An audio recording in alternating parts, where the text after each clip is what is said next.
नमस्कार, आप देख रहे हैं इंडिया टीवी। आपके साथ मैं हूं प्राची पाराशर। शाम के 5 बज चुके हैं। वक्त हो गया है बड़ी बहस मुकाबला का। यूपी में निकाय चुनाव होने वाले हैं। योगी चाहते हैं कि जनता जो है वो विकास की रेल में तीसरा इंजन भी जोड़ दिया जाए, जिसके लिए वो मुस्लिमों को भी अपने पाले में लाने की कोशिश कर रहे हैं। बीजेपी के इस मुहिम में आरएसएस भी उनके साथ है कि कैसे ज्यादा से ज्यादा मुस्लिम वोट अपने पक्ष में किया जाए।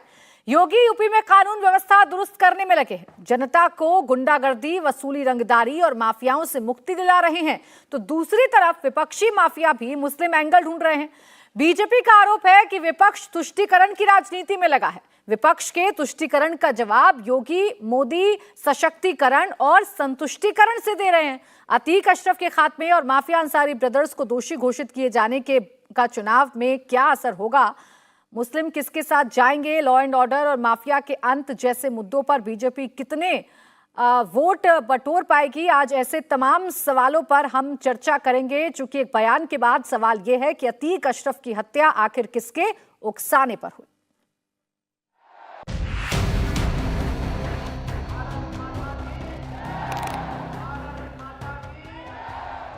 यूपी में लोकल चुनाव पूरे वोकल तरीके से हो रहा है। जिस चुनाव में मुद्दे मोहल्लों और गलियों के होते हैं, उसमें प्रदेश का सबसे बड़ा मुद्दा हावी है। चुनाव पूरे यूपी में है, लेकिन चर्चा सबसे ज्यादा प्रयागराज और मऊ की है।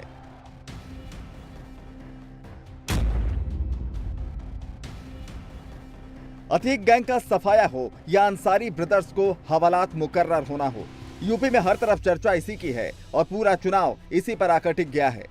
जहां कभी माफिया अतीक की तूती बोलती थी, वहां अब अतीक मिट्टी में मिल चुका है।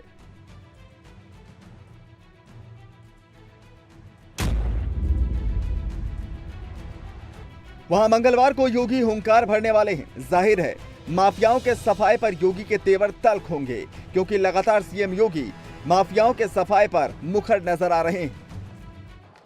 अब कोई माफिया और कोई अपराधी सीना तान करके नहीं चल सकता है। समाज का शरीफ व्यक्ति, व्यापारी, सामान्य नागरिक सीना तान करके चलेगा और अपराधी और माफिया को गले में पट्टी लटका करके जान की भीख मांगता हुआ दिखाई दे रहा है। माफियाओं को मिट्टी में मिलाने को लेकर बीजेपी अटैकिंग कैंपेन कर रही है, तो वहीं विरोधी भी अपने अपने लिहाज से शहमात का खेल खेलने में लगे हैं। मेरठ में बीएसपी के मेयर प्रत्याशी खुलेआम अतीक की हत्या के लिए समाजवादी पार्टी और खुद अखिलेश यादव को जिम्मेदार बताकर अल्पसंख्यक वोट अपने पाले करने की मुहिम में लग गए हैं। पड़ेगा, हकीकत बात भी यही है। खुद उसका लड़का क्या ना समाजवादी से मनवा, साफ बात है, तो क्लियर बात है। सभी लोग वोटरों की समझ में भी आ गई। आज तुम देख लो आजम का क्या हाल हो गया, बताओ। आजम का क्या हो गया, याकूब भाई का क्या हाल हो गया, मुसलमानों को पता नहीं, मुसलमानों के दिमाग में नहीं है। एक और जहां माफियाओं के सफाए पर जमकर सियासत हो रही है, तो वहीं अक्सर ऐसे मामलों पर बयानों से बचने वाली आरएसएस भी अब खुलकर अतीक सरीखे लोगों को इंसानियत का दुश्मन बता रही है। आरएसएस नेता इंद्रेश कुमार ने मुस्लिमों को समझाया कि माफियागिरी का रास्ता जहन्नुम की ओर जाता है, जन्नत की ओर नहीं। अगर अतीक के, अमृतपाल के और नक्सलियों के रास्ते से जन्नत नसीब होती, तो फिर सारा शैतान जन्नत में बैठता, इंसान सब जन्नत में होता। इसलिए मैंने प्रयाग फोन किया था। मैंने कहा कि मैं उसके अतीक के नाना नानी से या दादा दादी से, फूफा फूफी से बात करना चाहता हूँ। जब बेटा बिगड़ा था, तुमने उनको समझाया था कि नहीं कि ये शैतान का रास्ता है, इस रास्ते पर मत चल। माफियाओं के खात्मे ने इस लोकल चुनाव में सरगर्मियां बढ़ा दी है। गली मोहल्लों की राजनीति को कौन पूछे, तकरार सीधे सीएम बनाम एक्स सीएम की जारी है। बुलडोजर की चर्चाओं के बीच एक गाना भी वायरल है, जिसमें माफिया अखिलेश को याद कर रही हैं। गुंडे पुकारते हैं अखिलेश आइए, गुंडे पुकारते हैं अखिलेश आइए, दंगों में फिर से यूपी को वापस जलाइए, दंगों में फिर से यूपी को वापस जलाइए। योगी का नो कर्फ्यू नो दंगा का नारा हिट साबित हो रहा है, वहीं दूसरी तरफ विरोधियों के सामने अजीब हालात हैं। ना निगला जा रहा है, ना उगला जा रहा है। ना माफियाओं के साथ हो पा रहे हैं, ना माफियाओं का तमगा पीछा छोड़ रहा है। यही वजह है कि यूपी का ये लोकल चुनाव हर दिन दिलचस्प होता जा रहा है। और इसी पर चर्चा करने के लिए हमारे साथ खास मेहमान जुड़ गए हैं। मनीष शुक्ला, प्रवक्ता बीजेपी, हमारे साथ हैं। इसके साथ ही साथ हमारे साथ शांतनु गुप्ता हैं, राजनीतिक विश्लेषक के तौर पर। शादाब चौहान, प्रवक्ता पीस पार्टी, हमारे साथ हैं। आप सभी का बहुत बहुत स्वागत है। मनीष शुक्ला जी, मैं आपसे शुरुआत कर रही हूं। अभी अतीक अशरफ के खात्मे, माफिया के मिट्टी में मिलाने को लेकर आप कह रहे हैं कि आपकी सरकार बहुत अच्छा काम कर रही है, आप अपनी पीठ थपथपा रहे हैं, लेकिन विरोधियों को लगता है कि अखिलेश यादव अगर आपको नहीं उकसाते तो आपकी नजर तिरछी ना होती माफिया को लेकर। देखिए प्राची जी, उत्तर प्रदेश में अपराध मुक्त उत्तर प्रदेश बने, भ्रष्टाचार मुक्त उत्तर प्रदेश बने, इसकी मुहिम 19 मार्च 2017 को ही शुरू हो गई थी।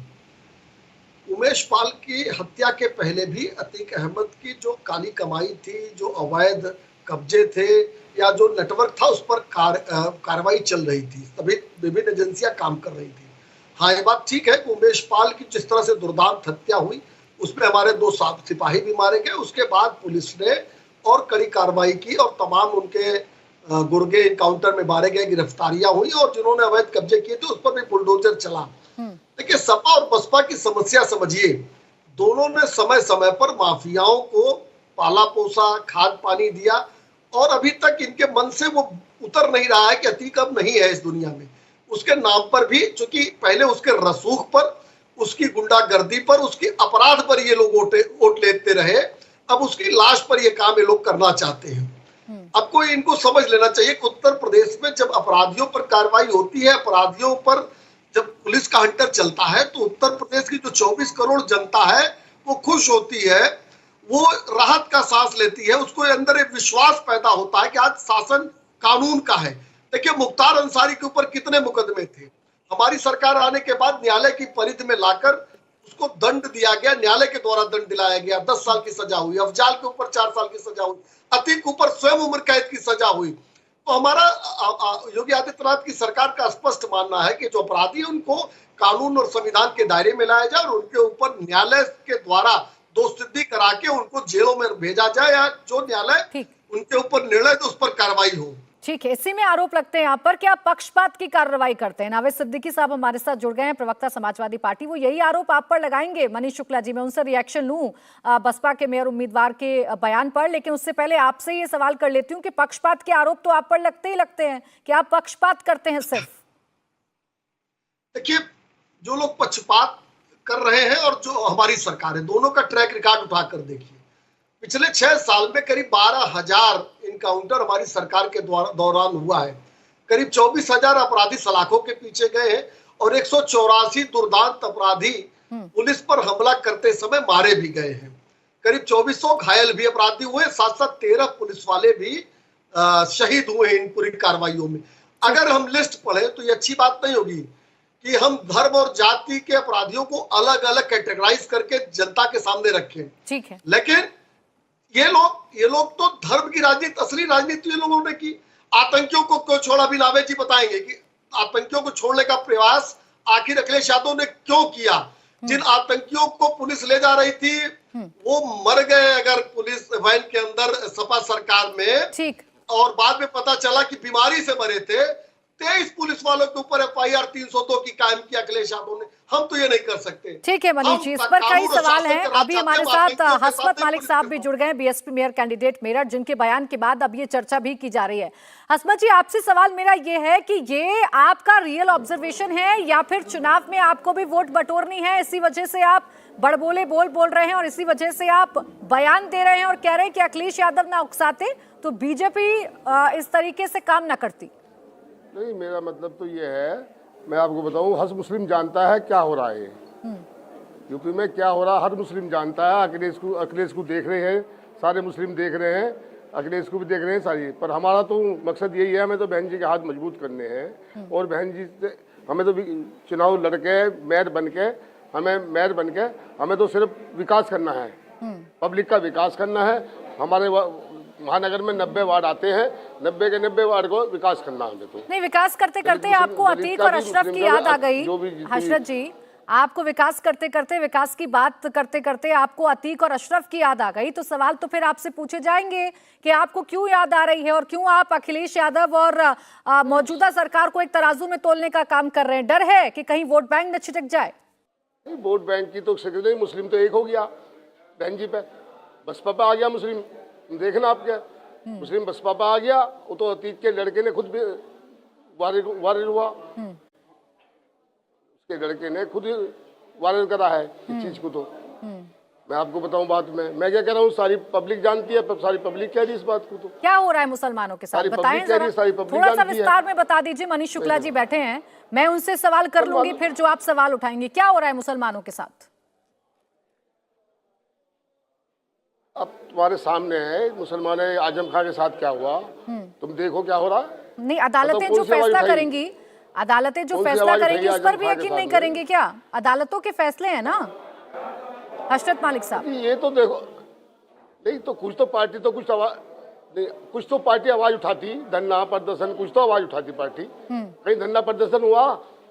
बताओ, मुसलमानों का नेता था आजम खान, कहीं कोई धरना प्रदर्शन किसी को हुआ? नहीं, तो जो मुकदमे चल रहे हैं, जो कोर्ट सजाएं दे रही हैं, वो कोर्ट इस वजह से सजा ना दें चूंकि मुसलमान हैं, चूंकि धर्म आ रहा है आड़े, इस वजह से सजाएं देना बंद कर दें इस देश की अदालतें। आप ये कह रहे हैं, ऐसा सिस्टम चाहते हैं आप इस देश में, ऐसे विकास करेंगे?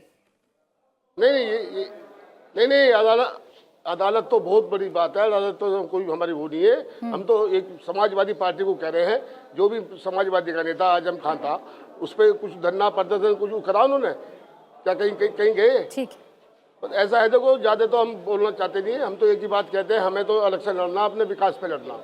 ठीक है, तो विकास की बात करिए, फिर विकास की बात करिए। कहाँ आपको आजम खान और कहाँ आपको फिर अतीक, अशरफ, ये सब याद आ रहे हैं? क्यों धरने प्रदर्शन की बात कर रहे हैं? सिर्फ विकास की बात करिए। नगर निकाय का चुनाव है, बताइए मोहल्लों में कितना काम हुआ और कितना काम नहीं हुआ। एक सेकंड हशमत जी, शादाब जी, मुसलमान एक हो रहा है, हशमत मलिक साहब कह रहे हैं, और अब खिलाफ है बीजेपी के और समाजवादी पार्टी के, क्योंकि घटनाएं ऐसी हुई हैं, माफियाओं के साथ जो कार्रवाई हो रही है उसे सीधे मुसलमानों और उनके सेंटिमेंट से जोड़कर देखना क्या सही है?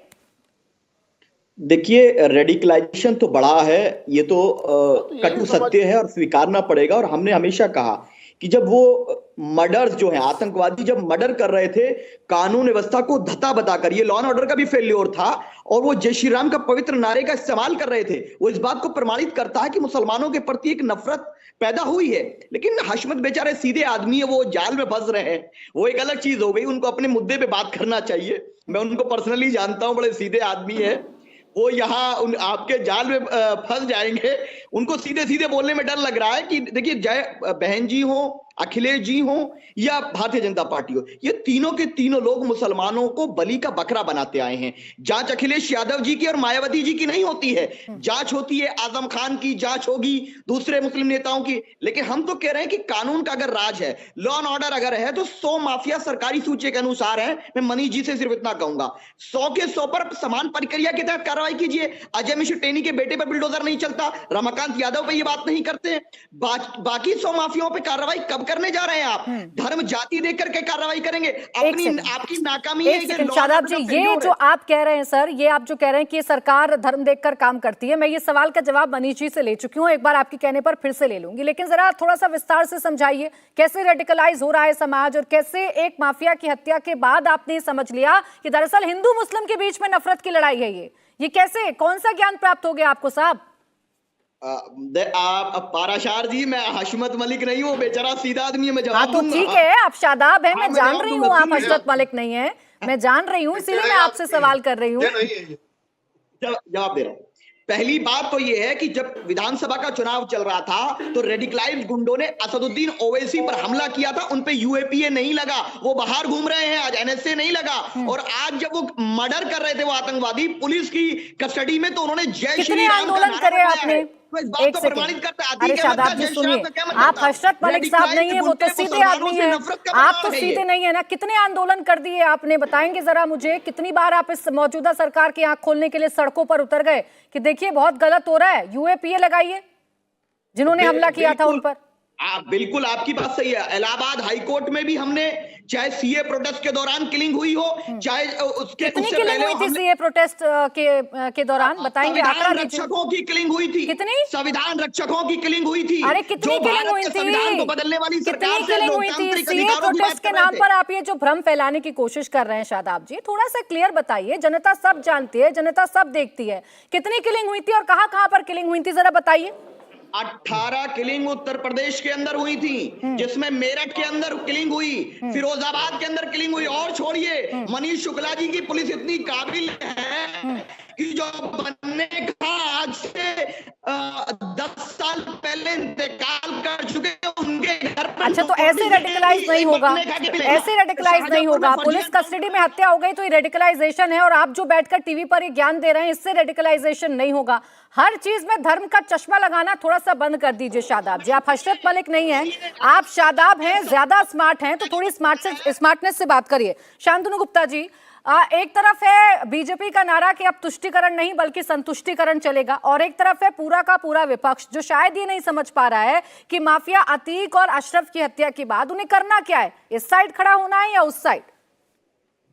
देखिए, मैं थोड़ा इसे ब्रॉड लूंगा साक्षी जी। 2014 के बाद पूरे देश में, 2017 के बाद उत्तर प्रदेश में राजनीति की जो ग्रामर है, जो परिभाषा थोड़ी चेंज हुई। कैसे हुई? उसके पहले मैं कहूंगा एक आलसी तरह की राजनीति थी। आलसी राजनीति थी मतलब मैं 2-3 वोट बैंक इकट्ठे कर लूं, 30% के आसपास वोट बैंक ले आऊं तो मैं सरकार बना लूंगा। तो वो समाजवादी पार्टी में एमवाई बन जाती थी, मुस्लिम यादव, और बीएसपी में वो मीम बन जाती थी कि भाई, और दोनों के साथ था एक कोर वोट बैंक है यादव का, इधर दलितों का, और बाद में जिसने मुस्लिम वोट बैंक उसमें मिला लिया वो सरकार बना लेगा।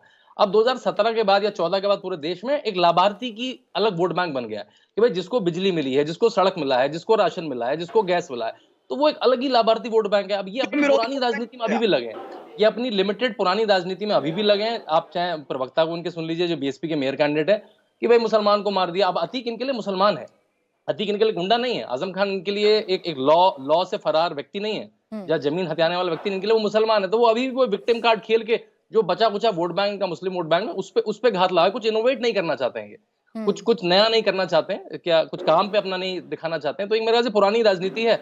और जो मैंने सुना कि केवल मुस्लिमों पर अत्याचार हो रहा है, नहीं भाई, आप कहां से डेटा लाते हैं? ये जो 183 जो एनकाउंटर में लोग मरे हैं, उसमें से 30% मुसलमान है, 70% उसमें गैर मुस्लिम लोग हैं। जिस दिन असद का एनकाउंटर हुआ उसके एक दिन पहले आदित्य राणा का, जो ठाकुर व्यक्ति है, उसका आदित्य राणा का बिजनौर में एनकाउंटर है, उसकी बात नहीं करेंगे। तो देखिए, ये इनके पास सिलेक्टिव डेटा पिक करके ये मुसलमानों को विक्टिम कार्ड खेलने की राजनीति कांग्रेस ने सबको सिखा दी, ये उसको परपेचुएट कर रहे हैं। ठीक है, पता नहीं कब तक वोट बैंक को टांग पाएंगे लोग। शादाब जी, कब तक विक्टिम कार्ड आप लोग खेलते रहेंगे? ये कौन सी तस्वीर आप दिखाने की कोशिश कर रहे हैं जिसमें आपको लग रहा है कि हिंदू मुसलमान बस आमने सामने तलवारें लेकर खड़े हो गए मौजूदा सरकार की वजह से? मैडम, हम तो जस्टिस कार्ड की बात करते हैं, ये विक्टिम कार्ड की बात करते हैं, हम जस्टिस कार्ड की बात करते हैं। 111 विधायक भाजपा के हैं जिन पे संगीन मुकदमे हैं, हत्या के मुकदमे हैं, लूट के डकैती के मुकदमे हैं। उनके खिलाफ कितनों के कार्रवाई हो गई? आजम खान पे भैंस चोरी, बकरा चोरी, मुर्गा चोरी की कार्रवाई होगी, क्योंकि अखिलेश यादव ने बंदी करा दी उनकी। शादाब जी, आप बैठे हैं, अगर एक चर्चा में बैठे तो थोड़ा सा ये समझ लीजिए कि आप थोड़ा बैकग्राउंड चेक करके आइए और कुछ तथ्य यहाँ पर रखिए ताकि तथ्यों के आधार पर चर्चा कर पाए। ये किस तरीके की राजनीति और ये क्या ज्ञान देने की आप कोशिश कर रहे हैं? खैर, नावेद सिद्दीकी जी हमारे साथ आ गए। एक सेकंड शांतनु जी, नावेद जी का मैं एक रिएक्शन ले लूं, उसके बाद में आपके पास आऊंगी। नावेद सिद्दीकी जी, अभी तक आप बीजेपी को दोषी ठहरा रहे थे, आप कह रहे थे कि बीजेपी जो कर रही है, बीजेपी के राज में कानून व्यवस्था पूरी तरीके से खत्म हो चुकी है। ताजा एग्जाम्पल है जो प्रयागराज में हुआ अतीक अशरफ हत्याकांड। अब हशमत मलिक साहब जो बीएसपी के मेयर उम्मीदवार हैं, वो कह रहे हैं दरअसल आपने ही तो उकसाया, अखिलेश यादव ने उकसाया और योगी जी ने कार्रवाई कर दी। आप तो दोनों ही एक ही थाली के चट्टे बट्टे हैं। प्राची जी, बहुत बहुत शुक्रिया मौका देने के लिए। मेरी आवाज मिल रही है आपको? सबसे पहले ये बता दें कि मिल रही है नावेद जी। दबाव आएगा। देखिए ऐसा है प्राची जी, अब ये जो मुद्दा बार बार हम लोग लेके आ रहे हैं, अब ये नाकामी थी, सरकार की नाकामी थी, किस तरह से ये चीज हो गई, शूट आउट किस तरह से हुआ, किस तरह से पुलिस के सामने आकर के लोगों ने अंजाम दिया घटना को। मैं एक बड़ा आप लोगों के लिए खासतौर से शुरुआत करने से पहले एक गालिब का शेर है, मेरे ख्याल से मीडिया के ऊपर फिट बैठता है कि जला है जिस्म जहां दिल भी जल गया होगा, जला है जिस्म जहां दिल भी जल गया होगा, कुरेदते हो जो अब राख जुस्तजू क्या है? बात प्राची जी आपकी मुस्कुराहट बता रही, आप समझ गई हैं मेरा इशारा। नहीं सर, मैं तो ये समझ रही हूँ कि आप अपने पार्टी पर बोले ना बोले, मीडिया पर जरूर 2-4 लाइन आप लोग बोलते हैं। ये आजकल नया ट्रेंड हो गया है, इस वजह से मुस्कुरा रही थी। बात कंप्लीट कर लीजिए। नहीं, बात ये है कि आज हम लोग डेवलपमेंट पे अगर बात की जाए, अगर हम लोग पुलवामा के ऊपर बात करें तो ज्यादा अच्छा है।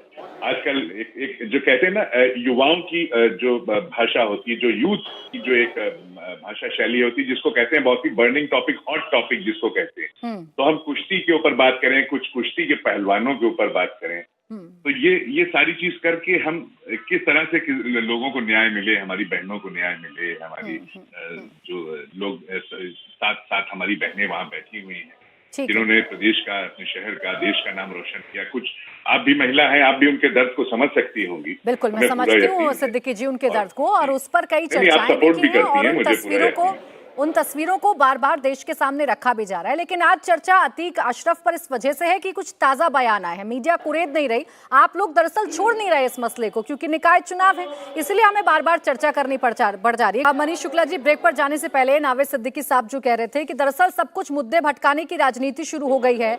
आप लोग चाहते हैं कि चर्चा अतीक और अशरफ पर ही हो, क्योंकि ये आपकी पॉलिटिक्स को सूट करता है, बाकी मसले हवा हवाई हो जाएं, ये आप लोगों की मंशा है, इसी वजह से ये तमाम चर्चाएं हो रही हैं।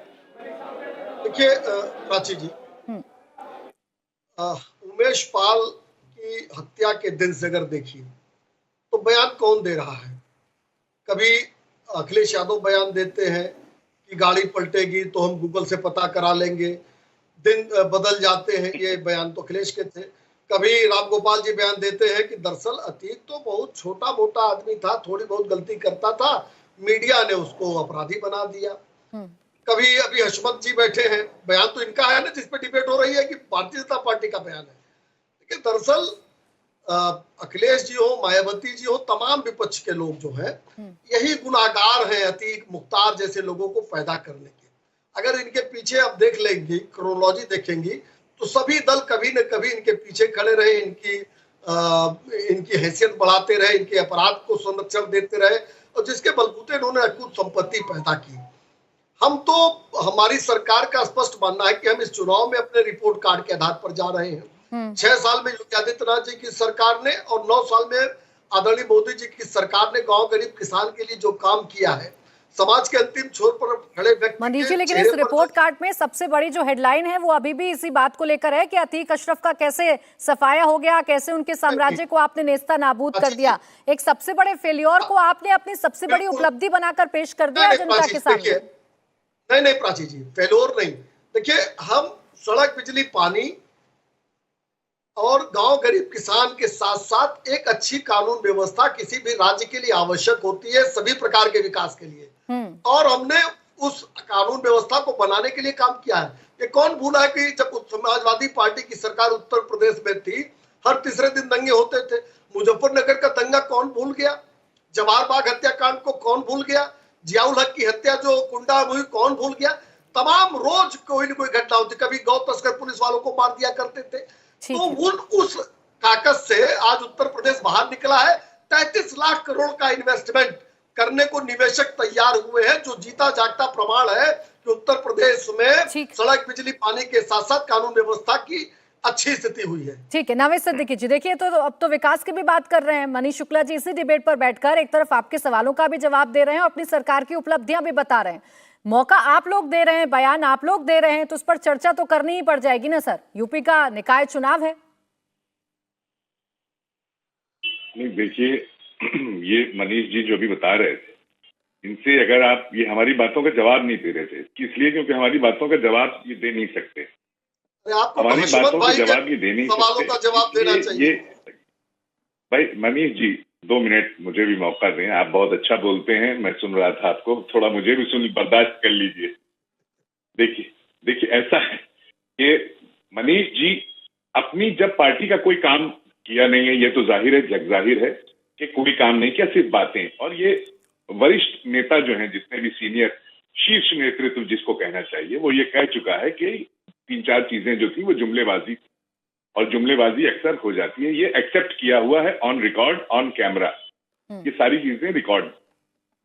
तो इन्हों के पास काम नहीं है। तो अब ये इनसे जब कुछ पूछिए तो ये सीधे बताते हैं कि समाजवादी पार्टी ने तो ये नहीं किया, उनके टाइम में तो ये था, समाजवादी पार्टी में तो ये था, उनके में तो इस तरह से मार दिया जाता था, उनके में तो ऐसे। अरे भाई आप ठीक है, हमारी खामियां आप बता रहे हैं, आपसे जो सवालात किए गए, जो जनता ने जिस लिए आपको चुन के भेजा, अभी हमको तो समाजवादी को तो नहीं लाई, वो आपको लाई है ना। तो फर्ज आपका बनता है कि आप जो मौजूदा चीज है उस मौजूदा चीज को सामने रखें, इधर उधर की बात मत की।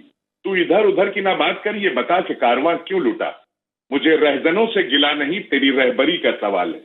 ठीक है, आप सरकार की जिम्मेदारी की बात कर रहे हैं, ये सवाल आपका वाजिब है, लेकिन जो हशरत मलिक साहब कह रहे हैं हमारे पास साथ में बैठे हुए हैं, उस सवाल का भी जवाब दे दीजिए कि दरअसल आपको भी अब डर लग रहा है कि आपका वोट बैंक खिसक रहा है, और वो कह रहे हैं कि देखिए मुसलमान जान चुका है कि ना अखिलेश कुछ कर सकते हैं और मौजूदा सरकार तो कुछ कर ही नहीं सकती है, इसलिए बस बहन जी का हाथ को मजबूत करना है। देखिए, जो भी कुछ कह रहे हैं, मैं इनको पहली बार देखा, अच्छा लगा इनको देख करके, लेकिन मैं ये चाहता हूं कि हम वोट बैंक की राजनीति हम लोग करते नहीं। ये इल्जाम हम लोगों के ऊपर लगा, बहुत दिनों से लगता आ रहा है वोट बैंकिंग। कोई कहता है MY की राजनीति करते हैं, कोई कहता है कि अपने परिवार की करते हैं, कोई कहता है घर की, लोग कहते रहते हैं। लेकिन जो आज जो खूबसूरत देन उत्तर प्रदेश की है, चाहे वो मेट्रो से लेकर के आप कहीं जाएं, 108 एम्बुलेंस से लेकर के आप दुनिया भर की चीजें हैं, बताऊंगा प्राची जी, बड़ा वक्त लगेगा। तो इसलिए ये सारी चीजें अब हमारी तो बर्दाश्त, तो हमको क्या कहा जाता है कि वोट बैंक, मुस्लिम vote bank, Yadav vote bank, हम वोट बैंक की नहीं। बताइए हमारी मेट्रो में कितने मुसलमान चल रहे हैं, कितने, हशमत जी बताएं कितने हिंदू चल रहे हैं, कितने सिख चल रहे हैं। एक्सप्रेस वे में बताइए क्या कोई यादव लेन है क्या कोई यादव लेन पे स्पेशल कोई यादव लेन बनाई गई है जिसपे चल रहे हैं? ये वोट बैंक की हमारे ऊपर क्यों उंगली उठाई जाती है? नवीद जी, जब आप अपनी उपलब्धियों को बार बार गिनाते हैं तो आपकी फेल्योर पर भी तो चर्चा की जाएगी ना। आपको आपत्ति हो जाती है कि इतिहास उठाकर क्यों ले आते हैं, तो जो आपके फेल्योर थे, जो आप पर आरोप थे, उनको भी तो बार बार लेकर आया जाएगा ना। जब उपलब्धियां आप गिनाते हैं तो फिर इस बात का भी इंतजार रखिए, इस बात का भी एतबार रखिए कि बाकी जो तमाम सवाल हैं वो भी आपसे पूछे जाएंगे। खैर हसरत जी, इस बात का जवाब दे दीजिए जो नावेद जी कह रहे थे, ये आरोप आपके बेबुनियाद हैं, चूंकि आपको वोट बैंक का डर लग रहा है। BSP कहाँ है ये किसी को नहीं पता है, इसलिए आप चाह रहे हैं कि कैसे ना कैसे करके आप जो आपका एक वोट बैंक था उसे फिर से अपने पास ले आए। बिल्कुल हशमत जी, पहले हाफ हुए फिर साफ हुए। हशमत जी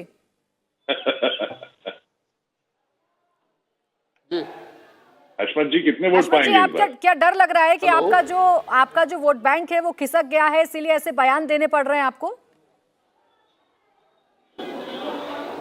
नहीं, वोट बैंक कहाँ खिसका जी? जब भी मेयर बना है, या 3 बार मेयर बन गया, बहन जी का बना, जब भी मेयर बना बहन जी के बनाया मेयर। कोई सपा का तो खाता भी नहीं खुला कभी यहाँ, जो ये बैठे हैं सपा का खाता भी नहीं खुला मेड के अंदर। मेड के अंदर सपा का खाता भी नहीं खुला। जब चिन्ह मिला है, जब बहन जी का चिन्ह मिला है, हाथी का चिन्ह मिला है, जब भी मेयर 3 बार सपा का बना है, और अब 4थी बार मैं बनूंगा। ठीक है, कॉन्फिडेंस अच्छा लग रहा है आपका, बिल्कुल कॉन्फिडेंस अच्छा लग रहा है। आपको बहुत बहुत शुभकामनाएं दे देती हूँ मैं अभी से, लेकिन उन सवालों का जवाब दे दीजिए। सर, मैं आपसे पूछ रही हूँ कि आप मेयर बनने जा रहे हैं अगर, तो आप विकास की बात करेंगे कि अतीक अशरफ और आजम खान का आप धर्म बताते फिरेंगे?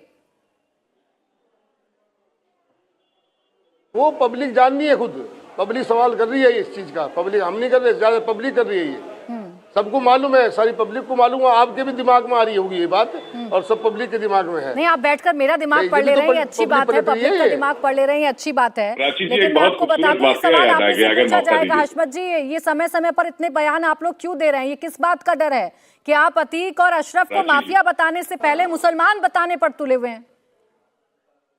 प्राची जी, एक बहुत खूबसूरत वाकया याद आ गया, मौका दीजिए तो मैं एक सेकंड नवेद जी। हाँ, एक मुसलमान से तो मुख्यमंत्री बनने के नहीं अखिलेश यादव आएगा, जब भी तो मुख्यमंत्री बनेंगे। तो और वादी सभी एक समाजों से बन जाएगा कोई? तो एक आदमी से, एक समाज से मुख्यमंत्री बन जाएगा कोई?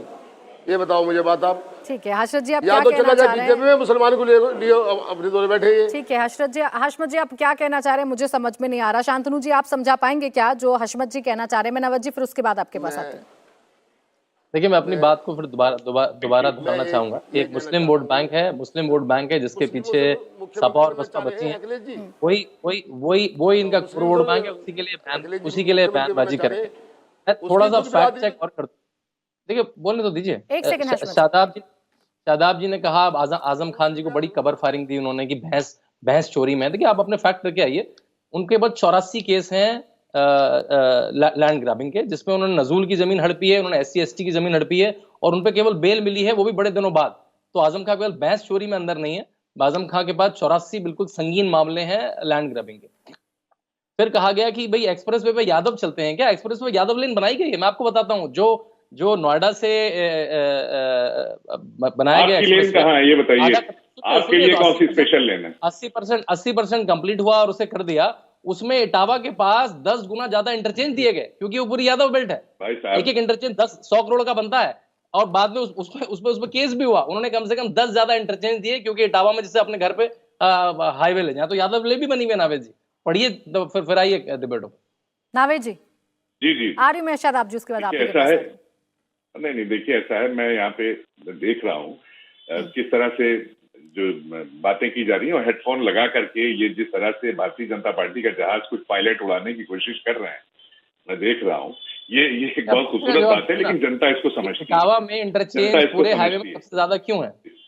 नहीं भाई देखिए, मुझे मेरी बात कहिए, सब अपना कारोबार चला रहे हैं। प्राची जी समझिए इस बात को, सिंपल सी बात है, इटावा में इंटरचेंज ज्यादा क्यों है? मुझे प्राची जी जो एक्सप्रेसवे अखिलेश यादव में इटावा में डिस्प्रोपोर्शनली ज्यादा इंटरचेंज नहीं, आप उन पर पर्सनल कमेंट कर रहे हैं, तो वो अपने सवाल तो रखेंगे ना नावेद जी। अगर आपसे कोई सवाल पूछते तो आप लोग उसे दूसरे रंग में रंगा हुआ बताने लगते हैं, इस बात से मुझे भी आपत्ति है। खैर, सवाल का जवाब दीजिए, जो सवाल उन्होंने उठाया है। छोड़ दीजिए कि वो कौन सा जहाज उड़ाने की कोशिश कर रहे हैं, कौन सा नहीं।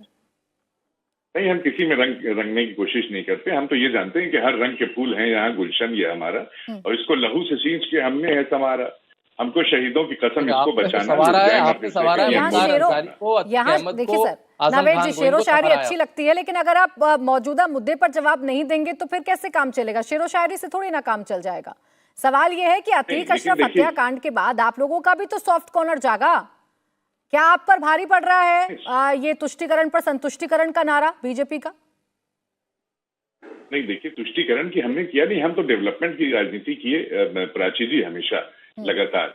और मैंने आपसे कहा कि मुझे 10 सेकंड देखिए, फिर वही बात एक सेकंड मुझसे कह रहे थे कि आप मत बोलिए नावेद जी। तो शांतनु भाई, ऐसा है, आप बहुत ही वरिष्ठ विश्लेषज्ञ हैं, तो मैं आपसे गुजारिश करूंगा, प्लीज जब आपसे पूछा जाए तब आप बताइएगा।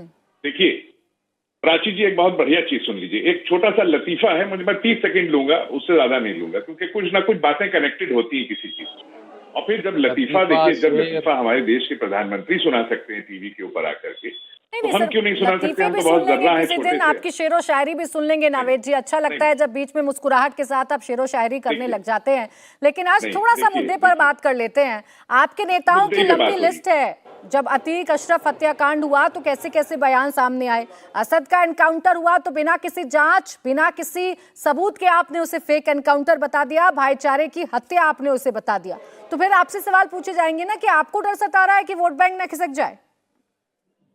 वोट बैंक की बात नहीं है, हम तो अपना लगातार काम कर, हमने आपसे कहा कि हम लोग वोट बैंक नहीं, हम डेवलपमेंट की बात करते हैं। मैं अपने डेवलपमेंट के मुद्दे पर रहूंगा, इसलिए क्योंकि हमने लोगों के लिए काम किया है, जनता के लिए काम किया। अब जनता का माइंड डाइवर्ट करके किसी तरीके से क्या किया गया, माजी में क्या हो गया, ये उसका छोड़िए, माजी का एहतराम हम करते हैं। जनता का माइंड डाइवर्ट कर दिया जाएगा, कैसी बात कर रहे हैं नावेद जी? आपसे तो कम से कम मुझे इस बात की उम्मीद नहीं थी। जनता जनार्दन है सर, सब देखती है कि आपने उसके लिए कितना काम किया और कितना काम नहीं किया। आपने इतना काम किया होता तो आप सत्ता से कभी जाते ही नहीं। देखिए, इन लोगों का कारोबार, देखिए ऐसा है, सत्ता आती जाती रहती है और ये चलता रहता है, ये राजनीति परिस्थितियां। ठीक है, चलिए मनीष शुक्ला जी इस पर जवाब दे दीजिए जल्दी। सरकार तुष्टीकरण पे आपने सवाल पूछा तो इन्होंने कहा नहीं, हम तो डेवलपमेंट कर रहे थे। इनका तुष्टीकरण किस हद तक था कि योजनाओं में धर्म लाते थे। मेरी बेटी उसका कल एक योजना अखिलेश यादव लेकर आए और कहा कि मुसलमान लड़कियां हैं उनको ये वजीफा मिला करेगा। योजनाओं तक में भी धर्म लाते थे। आतंकियों को इसलिए छोड़ने का प्रयास करते थे कि एक संदेश चला जाए कि माइनॉरिटीज में कि हम आतंकियों को छोड़ दे रहे हैं। तुष्टीकरण किया करते थे। अपराधीकरण में कितना तुष्टीकरण करते थे, इसका जीता जागता उदाहरण अतीक, अशरफ, मुख्तार, अफजाल, रिजवान, ये तमाम लोग हैं आपके ऊपर लगातार वो बीच में इसके जीते जागते उदाहरण हैं। देखिए, शुरू से इनकी राजनीति धर्म और जाति पर ही आधारित थी। अभी ये पूछ रहे थे कोई यादव लाइन है कि नहीं है, अभी शांतनु जी ने जवाब दिया। लेकिन मैं एक बात और बताता हूँ, लखनऊ से लेकर आगरा तक जो जमीनों का मुआवजा है उसकी लिस्ट उठाकर देख लेंगी प्राची जी, तो आपको समझ में आएगा कि किस हद तक क्या किया गया है। मैं उसमें नहीं जाना चाहता। आज उत्तर प्रदेश में डेवलपमेंट हो रहा है। आज उत्तर प्रदेश में डबल इंजन की सरकार गांव गरीब किसान के लिए काम कर रही है। आज लोगों को बिजली मिले, पानी मिले, अच्छी कानून व्यवस्था मिले, सबको आवास मिले, शौचालय मिले, सबको राशन मिले, इसके लिए हमारी सरकार काम कर रही है। इसी आधार पर हम नगर निगम के चुनाव में, स्थानीय निकाय के चुनाव में गए हैं। हमें पूरा भरोसा है जनता का मत और आशीर्वाद हमारे रिपोर्ट कार्ड के आधार पर मिलेगा। लेकिन अपराधी शादाब जी, मनीष शुक्ला जी तो बैठे बैठे अपना पूरा रिपोर्ट कार्ड गिना रहे हैं, बार बार कह रहे हैं तुष्टिकरण नहीं, हम तो संतुष्टिकरण करना चाहते हैं। और उस संतुष्टिकरण में पूरा समाज है, सर्वधर्म समाज, कोई इसमें नहीं है कि मुसलमान, हिंदू, क्रिश्चियन, किसी को बांटा नहीं जा रहा है। इस पर क्या आपत्ति है? आपको कैसे लग रहा है कि संतुष्टिकरण नहीं हो सकता? नहीं, ये तुष्टीकरण नहीं तो क्या है कि जब देश के गृह मंत्री कहते हैं कि हमने मुसलमानों से रिजर्वेशन लेकर हम दूसरे समाज को देंगे, ये तुष्टीकरण नहीं तो क्या है? दूसरी बात यह कि अगर उत्तर प्रदेश में, अरे शुक्ला जी आप सुना बात है, हमारे संविधान में है कि धर्म के आधार पे कोई आरक्षण नहीं होगा। अरे सुन लीजिए, धर्म के आधार पर आरक्षण से निकाला गया संविधान में है। अरे सुन लीजिए बाबा साहब, कोई आरक्षण नहीं होना चाहिए। शुक्ला जी आप गुंडाई मत करिए, आप एनकाउंटर मत करिए डिबेट में हमारा, अब गुंडाई मत करिए डिबेट में, गुंडाई मत करिए। मैं जानता हूं कि आप मरवा भी सकते हैं, आपके पास जय श्री राम लगा के शादाब जी बंद कर दीजिए सर, ऐसी बातों को करना बंद कर दीजिए। क्या बातें करने बैठ गए आप? एनकाउंटर, जय श्री राम, हर चीज को आप धर्म से क्यों जोड़ दे रहे हैं? जवाब दीजिए पहले। किसी के बीच में बोला, मेरे बीच में समाजवादी वाले भी चिल्ला रहे हैं, अरे कोई नहीं बोल रहा, अरे कोई नहीं बोल रहा, आप बोलिए। समय मत खराब करिए। शुक्ला जी एक सेकंड रुक जाइए, और नावेद जी भी बोलिए। शादाब जी बोलिए। बहुत स्पष्टता के साथ एक बात पूछ रहा हूँ कि जो हम अगर रूल ऑफ लॉ की बात कर रहे हैं, अगर हम रूल ऑफ लॉ की बात कर रहे हैं तो क्या गलत है इसमें? हम बात कर रहे हैं कि आप अपनी नाकामी को पा रहे हैं, क्या सारे इलाकों के अंदर से गंदगी साफ होती है? नहीं, एक सेकंड शादाब जी, अभी आप बात कर रहे थे आरक्षण को लेकर, मनीष शुक्ला ने बताया आपको कि ये संविधान सम्मत है, तो आप आ गए रूल ऑफ बुक पर। आप कैसे एकदम जो मुद्दों को आप शिफ्ट करने लग जाते हैं? क्या कहना चाह रहे थे? मैं आपके पास लौटूंगी, उससे पहले एक बार फिर से मैं हशमत जी आपके पास आ रही हूँ। आपने कहा कि इस देश का मुसलमान, इस प्रदेश का मुसलमान कितना परेशान है ये सब जानते हैं, आपने मुझे भी इंक्लूड कर लिया। सर मुझे नहीं दिख रहा, आप दिखा दीजिए, शायद आपने जो चश्मा पहना है वो चश्मा मैं पहन लूं तो मुझे भी नजर आने लगेगा। बताइए जरा कैसे परेशान है? यही परेशान है। अब ये बताओ तुम, सारे तरफ ये हो रहा है, मुसलमान ही परेशान है, और कौन परेशान है बताओ तुम? नहीं कैसे परेशान है? जुमला ये है सब समाजवादी की वजह से। अरे जुमला नहीं सर, समाजवादी पार्टी के बैठे हैं प्रवक्ता, उनसे मैं जवाब ले लूंगी, लेकिन प्लीज अभी थोड़ा उदाहरण के साथ समझाइएगा, फैक्ट के साथ समझाइएगा कैसे परेशान है। आपके मेरठ का ही उदाहरण दे दीजिए। चलिए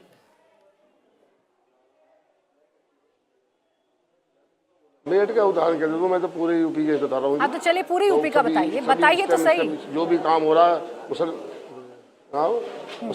अब बताओ क्या भाई, यही तो बता रहा हूँ मैं, यही तो बता रहा हूँ। हर जगह पर हर जो भी हो रहा मुसलमान के साथ ही हो रहा।